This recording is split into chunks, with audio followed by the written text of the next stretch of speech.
Monkey మెక్మిస్చీఫ్ అతని విచిత్రమైన అరటిపండ్ల సాహసం గురించి ఇప్పుడు క్లుప్తంగా చూద్దాం. ఇదొక సరదా కార్టూన్ స్క్రిప్ట్ అండి. ఇందులో పాపం మంకీ మెక్మిస్చీఫ్ అనే ఒక అమాయకపు కోతి మామూలుగా కనిపించే కొన్ని అరటిపండ్లతో ఊహించని చిక్కుల్లో పడిపోతుంది. సరే, మొదటిదేంటంటే ఈ మంకీకి అడవిలో ఒక అరటిపండ్ల గెల దొరుకుతుంది. కాని ఇక్కడే ఉంది అసలు ట్విస్ట్. అవి తినడానికి కాదు.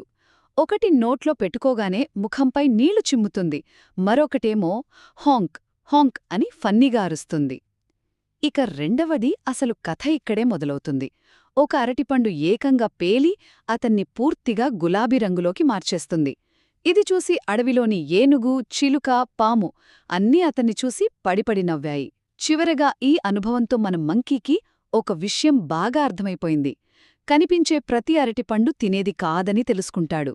అందుకే భవిష్యత్తులో అరటిపండ్లకు బదులు కొబ్బరికాయలే తినాలని ఫిక్స్ అయిపోతాడు.